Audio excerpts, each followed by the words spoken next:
하나님, 저 이제 그만하겠습니다. 오랜 시간 교회를 다녔던 저의 선언이었습니다. 오랫동안 신앙생활 하셨던 여러분, 혹시 교회를 떠나고 싶다는 생각 해보시지 않으셨나요? 그렇다면, 하나님, 저 이제 그만하겠습니다. 라는 선언이 이해되시지 않나요? 제가 왜 그렇게 선언했는지 궁금하시다면 끝까지 들어주시기 바랍니다. 그날 밤 저는 기도도 예배도 믿음도 모두 내려놓았습니다. 수년간 매일같이 교회에 나가고 봉사하고 말씀을 붙들고 살아왔습니다. 하지만 어느 순간부터 저는 지쳐 있었습니다. 기도를 해도 아무 일도 일어나지 않았고 믿는다고 해서 상황이 나아지지 않았습니다. 하나님은 계시다는 말, 기도는 반드시 응답된다는 말이 저에게는 점점 먼 이야기처럼 느껴졌습니다. 예배 시간에도 다른 사람들처럼 손을 들고 찬양했지만 마음은 늘 다른 곳에 있었습니다. 설교는 들리지만 가슴에 와닿지 않았고 기도 시간에도 입술은 움직였지만 마음은 공허했습니다. 하나님을 믿는다는 것이 왜 이렇게 고된 일처럼 느껴졌는지 모르겠습니다. 신앙생활은 점점 의무가 되었고 하나님과의 관계는 형식으로만 남았습니다. 결국 어느 날 예배당 문을 나서면서 저는 결심했습니다. 이제 다시는 교회에 가지 않겠다. 하나님은 계시더라도 나와는 아무 상관없는 분이다. 그게 저의 마지막 예배였습니다. 그때는 정말로 끝이라고 생각했습니다. 그 누구도 심지어 하나님조차도 제가 떠나는 걸 막지 않으셨으니까요. 교회를 떠난 후에 삶은 생각보다 조용했습니다. 처음 며칠은 해방감 같은 것이 있었습니다. 주일 아침에 늦잠을 자고 누구의 눈치도 보지 않고 가고 싶은 곳에 가고 먹고 싶은 걸 먹었습니다. 오랫동안 누리지 못한 여유를 되찾은 듯 했습니다. 어쩌면 그동안 신앙이라는 이름으로 제 스스로를 올가매고 있었던 건 아닐까요?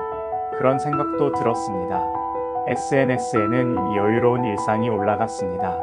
브런치를 먹고 산책을 하고 책을 읽는 사진들, 누가 보기엔 참 단정하고 안정된 삶 같았을 것입니다.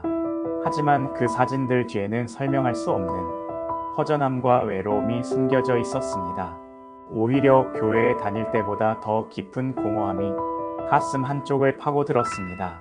밤이 되면 이상하게 마음이 불편했습니다. 조용히 누워 눈을 감으면 누구도 말 걸지 않는 어두운 공간 속에서 과거의 장면들이 떠올랐습니다. 함께 예배드리던 사람들, 눈물 흘리며 기도하던 시간, 처음 하나님을 만났던 순간까지 잊었다고 생각했지만 마음 깊은 곳에서는 그 기억들이 여전히 살아 있었습니다. 그때는 몰랐습니다. 그 막연한 불편함과 낯선 고요함이 하나님께서 제 마음을 조용히 두드리고 계셨던 신호라는 것을요. 그 시기에 저는 겉으로는 멀쩡해 보였지만 사실은 점점 무너지고 있었습니다. 말은 줄었고 사람들과의 만남도 피하게 되었습니다. 혼자 있는 시간이 늘었지만 혼자 있는 것이 편하지도 않았습니다. 책을 읽어도 집중이 안 되고 영화를 봐도 감흥이 없었습니다. 마치 내면의 색깔이 하나씩 사라져가는 느낌이었습니다. 삶은 흘러가고 있었지만 저는 그 안에서 멈춰 있었습니다. 하루는 무심코 책상 서랍을 정리하다가 오래된 수련의 이름표를 발견했습니다. 거기엔 제 이름과 함께 하나님이 당신을 사랑하십니다라는 문구가 적혀 있었습니다. 그 글귀를 보는 순간 갑자기 숨이 턱 막혔습니다. 왜 그 단순한 문장이 그렇게 낯설게 느껴졌을까요? 그 문장이 거짓말처럼 느껴졌습니다. 그렇다면 왜 나를 이렇게 외롭게 두셨을까? 왜 내가 기도할 때는 아무 응답도 없으셨을까? 하나님께 묻고 싶었습니다. 하지만 하나님은 제게 대답하지 않으셨습니다. 아니, 어쩌면 저는 그분의 대답을 들을 마음조차 잃어버렸던 걸지도 모릅니다. 믿는 사람들에게 하나님은 침묵하실 때도 일하신다는 말을 수없이 들었지만 그 침묵은 저에게 상처로만 다가왔습니다. 저는 하나님을 원망했고 동시에 그리워했습니다. 모순된 마음이 매일 밤 가슴을 두드렸고 그 마음을 해결할 방법을 알지 못한 채 시간만 흘러갔습니다. 그런 시간이 몇 달쯤 지나고 어느 날 아침이었습니다. 유난히 마음이 허전하고 가슴이 먹먹했던 날이었습니다. 무작정 집을 나서 거리를 걸었습니다. 카페에 들어가서 따뜻한 커피를 시켰지만 그 따뜻함이 마음까지 데워주지는 못했습니다. 창밖을 바라보다가 어느 순간 제 눈에 낯익은 건물이 들어왔습니다. 오래 다녔던 교회였습니다. 멀리서도 한눈에 알아볼 수 있었습니다. 그 자리에 멈춰 섰습니다. 예배 시간도 아닌데 교회 앞마당에는 몇 명이 분주히 움직이고 있었습니다. 그들을 보며 마음 한구석이 뭉클해졌습니다. 나도 저 안에 있었지. 나도 저렇게 누군가를 섬기고 기도하고 웃었었지. 한참을 그렇게 서 있었는데 갑자기 교회 안에서 나오는 찬양 소리가 들려왔습니다. 어쩌면 리허설 중이었는지도 모르겠습니다. 익숙한 멜로디였습니다. 주의 사랑을 주의 선하심을. 그 멜로디가 귓가에 맴돌더니 무너진 감정을 건드렸습니다. 눈물이 났습니다. 아무 이유 없이, 설명도 할 수 없이 그냥 눈물이 흘렀습니다. 한참을 그렇게 울고 나서야 조심스럽게 마음속에 이런 생각이 들었습니다. 나 다시 돌아가고 싶다. 그 순간 그 말 한마디가 제 마음속 깊은 곳에서 울리기 시작했습니다. 하나님, 아직도 저 같은 사람 받아주실 수 있습니까? 그날 이후 저는 매일 교회 근처를 서성였습니다. 누군가 알아보지 않을까가 걱정도 됐고 괜히 민망한 마음도 있었습니다. 하지만 어딘가 모르게 발길은 계속 그쪽으로 향했습니다. 교회 안으로는 들어가지 못했지만 바깥 벤치에 앉아 있거나 멀리서 예배당을 바라보는 것만으로도 이상하게 마음이 놓였습니다. 며칠 뒤 결국 용기를 내어 예배당 문을 열었습니다. 주일이 아닌 평일이었고 아무도 없는 조용한 공간이었습니다. 그 익숙한 냄새, 벽에 걸린 성구, 낡은 피아노와 맨 앞자리에 놓인 강단, 모든 것이 그 자리에 있었습니다. 하지만 저만 달라져 있었습니다. 예전처럼 담대하지 않았고 오히려 그 공간이 너무 거룩하게 느껴져서 두 손을 모으는 것도 조심스러웠습니다. 예배당 맨 뒷자리에 앉아 조용히 눈을 감았습니다. 기도는 나오지 않았습니다. 그저 속으로 몇 마디 중얼거렸습니다. 하나님, 돌아왔습니다. 이렇게라도 와봤습니다. 받아주시겠습니까? 그 말밖에 할 수 없었습니다. 그런데 이상하게도 그 순간 조용한 예배당 안에서 누군가 제 마음을 꼭 안아주는 것 같은 평안이 밀려왔습니다. 그날 저는 한참을 그 자리에서 울었습니다. 처음 믿음이 생겼던 그 시절처럼 하나님 앞에 서 있었습니다. 그날 이후 저는 매일 조용히 교회를 찾았습니다. 처음 며칠은 아무 예배도 모임도 없이 그저 텅 빈 예배당에 앉아 있었습니다. 찬양을 따라 부르지도 않았고 기도를 소리 내어 하지도 않았습니다. 그저 머릿속으로 하나님께 말을 걸 듯 앉아 있었습니다. 주님, 저 다시 살아볼 수 있을까요? 다시 믿어도 될까요? 질문이 기도였고 침묵이 응답 같았습니다. 누가 저를 붙잡아 준 것도 아닌데 그 공간에 앉아 있기만 해도 이상하게도 숨이 쉬어졌습니다. 조심스럽게 수요 예배에 나가 보았습니다. 처음엔 사람들의 시선이 부담스러웠고 잘 지냈어요? 라는 인사에도 마음이 얼어붙었습니다. 하지만 시간이 조금씩 흐르자 제가 떠난 동안 그 누구도 저를 판단하지 않았다는 걸 느꼈습니다. 오히려 돌아와줘서 고마워요 라는 말이 저를 울게 했습니다. 회복은 한순간에 이루어지지 않았습니다.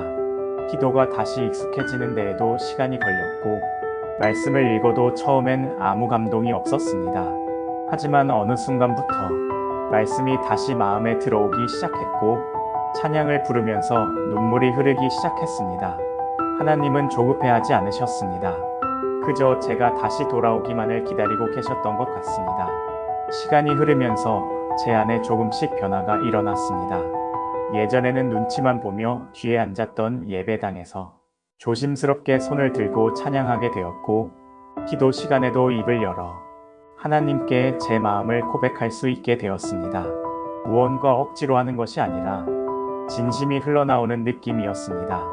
놀라운 건 그 변화가 제 삶 전체에 퍼져나가기 시작했다는 것입니다. 일상에서 더 이상 혼자라는 생각이 들지 않았고 일하는 중에도 지하철 안에서도 하나님이 나와 함께 계시다는 생각이 조용히 마음속에 머물렀습니다. 불안할 때는 찬송을 흥얼거렸고 힘든 일이 생겨도 예전처럼 쉽게 무너지지 않았습니다. 무엇보다 달라진 건 사람들과의 관계였습니다. 예전에는 벽처럼 느껴졌던 대화들이 이제는 자연스럽게 열리기 시작했습니다. 특히 이전에 신앙 때문에 다툼이 있었던 가족들에게 제가 먼저 다가가 용서를 구했습니다. 그것이 회복의 첫걸음이었고 하나님이 주신 은혜였다고 확신합니다. 그러던 중 간증을 해달라는 요청을 받았습니다. 처음에는 망설였습니다. 내가 무슨 자격으로 간증을 하지? 하지만 마음속에 조용한 음성이 들리는 듯 했습니다. 네가 겪은 그 여정이 누군가에겐 길이 될 수 있다. 그 말에 저는 용기를 냈고 제 이야기를 꺼냈습니다. 그 자리에 있던 사람들이 제 이야기를 들으며 눈물을 흘렸고 그중 몇몇은 예배를 떠났던 자신의 모습을 고백하기 시작했습니다. 그날 이후 저는 누군가에게 제 이야기를 전하는 것이 단순한 경험 공유가 아니라 하나님의 위로와 회복을 흘려보내는 일임을 알게 되었습니다. 내가 겪은 부끄러운 실패와 방황이 누군가에게는 다시 일어설 수 있는 힘이 될 수 있다는 것, 그 사실을 깨닫게 된 순간 제 신앙은 새로운 차원으로 옮겨졌습니다. 하루는 예배 후에 어떤 자매가 저를 찾아와 말없이 안아주었습니다. 그리고 이렇게 말했습니다. 저 사실 한동안 교회 안 나오고 있었어요. 그런데 오늘 오랜만에 왔는데 간증을 듣고 정말 위로받았어요. 저도 다시 시작해보고 싶어요. 그 말을 듣는 순간 제 마음이 뜨겁게 울컥했습니다. 하나님께서 단지 나를 회복시키신 것이 아니라 내 회복을 통해 또 다른 생명을 일으키고 계신다는 확신이 들었습니다. 그 자매와 함께 기도하면서 처음 교회로 돌아왔던 그날의 제 모습을 떠올렸습니다. 불안했고 망설였고 두려웠지만 하나님은 그 모든 것을 품어주셨습니다.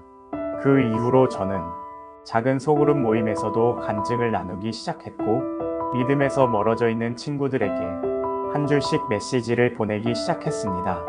그저 나 다시 교회 다니기 시작했어 라는 고백 하나였지만 그 한 줄에 누군가는 다시 교회 문을 두드릴 용기를 얻었다고 말해 주었습니다. 이제는 알 것 같습니다. 하나님이 왜 제게 그 시간들을 허락하셨는지, 그 고요한 공허와 아픈 방황의 시간들이 누군가의 부르짖음을 이해할 수 있는 공감의 자리가 되었다는 사실을요. 지금 돌아보면 저는 참 많은 것을 놓쳤습니다. 하나님을 떠난 시간 동안 삶은 그럴듯해 보였지만 속은 비어 있었고 세상은 자유로워 보였지만 영혼은 점점 말라가고 있었습니다. 그 공허함 속에서 하나님은 여전히 제 곁에 계셨습니다. 제가 다시 돌아올 날을 기다리며 조용히 마음을 두드리고 계셨습니다. 누군가는 말합니다. 한 번 떠난 신앙은 쉽게 돌아올 수 없자고. 하지만 저는 말할 수 있습니다. 하나님은 단 한 번도 우리를 놓지 않으시는 분이라고. 우리가 등을 돌려도 그분은 등을 돌리지 않으시며 우리가 멀리 떠나도 그분은 한 걸음도 물러서지 않으십니다. 지금 이 영상을 보고 계신 분들 중에 혹시 저처럼 한때는 믿음의 사람으로 살았지만 지금은 그 자리를 떠나 계신 분이 있다면 조용히 이 말 한마디를 전하고 싶습니다. 괜찮습니다. 하나님은 여전히 당신을 기다리고 계십니다. 당신의 이름을, 당신의 마음을 기억하고 계십니다. 지금이라도 늦지 않았습니다. 한 걸음 내딛기만 하면 됩니다. 그 걸음을 제가 먼저 걸어보았기에 이제는 감히 말씀드릴 수 있습니다. 다시 돌아온 그 자리에는 이전보다 더 깊고 단단한 은혜가 있었습니다. 하나님은 저를 다시 일으키셨고 지금도 매일 제 삶의 자리에서 다시 시작하게 하십니다.